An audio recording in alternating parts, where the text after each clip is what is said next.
Are you ready to make the best homemade tomato soup and grilled cheese sandwiches you've ever had? Let's go. Preheat that oven to 400 degrees Fahrenheit. Start gathering your ingredients. You're going to need several pounds of tomatoes. I have about 7 tomatoes here. Fairly large, ripe, beautiful, red, heirloom type tomatoes. Really good stuff. All you're going to do is cut these into wedges, put them on a parchment paper because we're going to be roasting these tomatoes before we even make that soup. We're not just going to roast tomatoes though. We're going to be roasting onion and carrot, some garlic. Some really good stuff is going into this homemade tomato soup. It's going to make it feel and taste super rustic. And when you pair that with homemade grilled cheese sandwiches on your sourdough bread, delicious. The sourdough bread I'm going to use today is my sourdough sandwich bread recipe. It comes together really fast, so be sure to watch that recipe before you make this soup if you want to have that exact bread recipe. Otherwise, whatever sourdough bread you're using, whatever you've got, it's going to be just fine. I'm just roughly slicing an onion now. I'm going to add it to this cookie sheet. We're going to drizzle some olive oil over that. Mix that all together.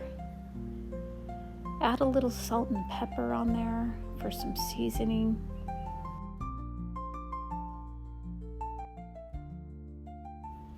And then you're just going to pop it in that oven. It's probably going to go in here for a good 20 to 30 minutes, maybe longer, depending on how much char you want on those tomatoes. Let's take a couple of carrots here and peel them, and then we will slice them up.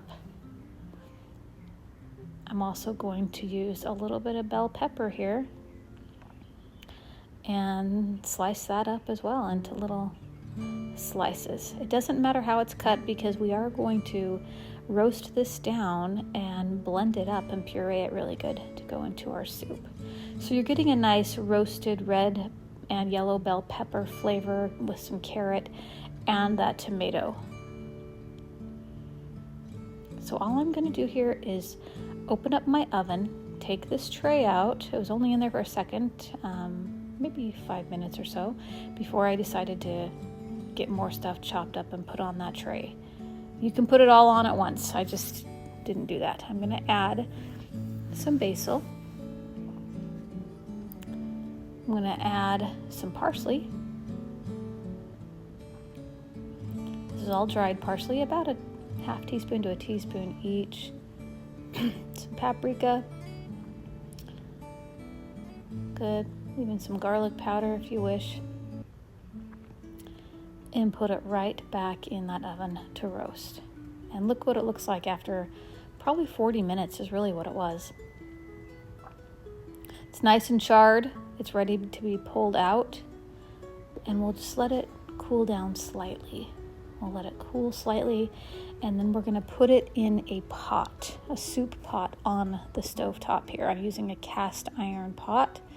I'm just going to scoop all of these lovely vegetables right into that pot. My mom used to make tomato soup, but she would just open up a can of Campbell's and heat it up and make us some grilled cheese sandwiches with that Sara Lee bread. Remember that stuff? It was really the era of convenience foods that I grew up in. Tuna Helper, Hamburger Helper, anything from a can. Moms were always, most moms were working full-time or part-time, but a lot of mothers worked. There was very few of my friends that had mothers who stayed at home. And so that's how we ate. But I want to get back to the basics, back to traditional foods, back to homemade meals. I am adding about 2 cups, maybe 3 cups here of my bone broth, homemade bone broth. If you can make your own broth, even better. If you can't and you happen to have a carton around that you purchased at the grocery store, those are usually 4-cup containers. You can kind of add 3 cups of that, and then I have a cup of cream here. This is a heavy whipping cream. You can also just use regular milk. You don't have to make it as creamy as I did. Just a regular milk is fine. You could use almond milk, regular cow's milk, whole milk, or some cream, or half and half even. Whatever your heart desires. And now I'm coming in here, and as you can see, I do have my stovetop on a low heat. It's just kind of going to warm up, simmer here, get to a nice bubble, and we will meld all of those delicious flavors together from the roasted vegetables, the tomatoes, the bone broth. I love these immersion blenders. They just make it so easy to purify your soup, and you can even leave little chunks of carrot or whatever in there. I know I had some in there. We got to do a taste test, and my taste buds say it needs a depth of flavor. Let's add a little bit more salt, maybe about a half teaspoon to a teaspoon there. And I'm going to also add, get this, some aged balsamic vinegar. Yes, the good stuff I found in pantry clean out day number 1. You got to go back and watch that video because I have the most amazing balsamic vinegar that my sister-in-law gave me. She picked it up in Italy. If you happen to have a good one like I do, let's add about a tablespoon here. See if we can't give this a little distinct depth of flavor here. Stir it in slightly. And then we give it the old taste test again, and we'll see where we're at with that.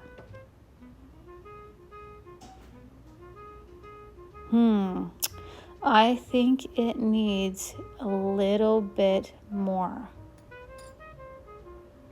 So let's add another tablespoon of that rich, delicious, aged balsamic vinegar that is amazing to die for. From Slovenia, I believe is where this one comes from.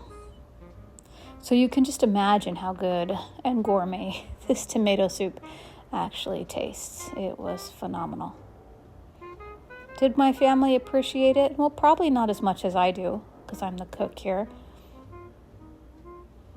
But they like my cooking okay. All right, I think we have it, folks. I think it is right where we want it. I'm going to put a lid on this. And let's start grating some cheese. I'm using a medium to sharp cheddar cheese. And we're just grating some to put on our sandwiches. But you can use cheese slices, of course. Just don't use that plastic fake American cheese. You know what I'm talking about. No Velveeta, nothing like that. We're trying to get away from that kind of stuff. And I have also found it's a lot less expensive to just buy a block of cheese and grate it yourself. It melts better. It tastes better, in my opinion. And it's also less expensive than the pre-grated stuff. Alrighty, let's get our cutting board out here. Let's get our specialty bread, our sourdough sandwich bread we made the other day. And I've still got over a half a loaf here, so let's go ahead and use it up, about a half a loaf. Using our European bread knife, I'm just going to cut some fairly thin slices. I don't need anything too chunky and big here. Okay, so we'll just cut this up.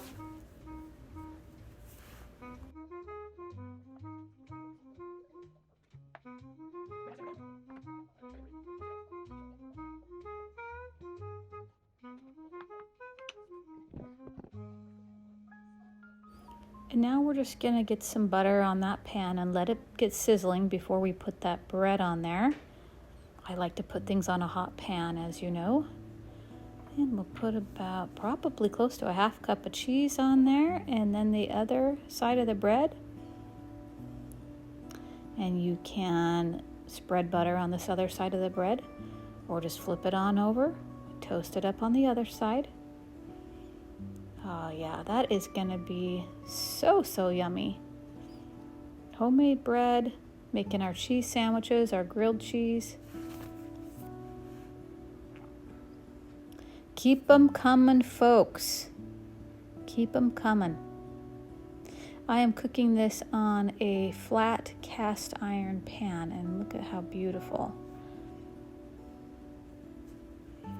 Phenomenal.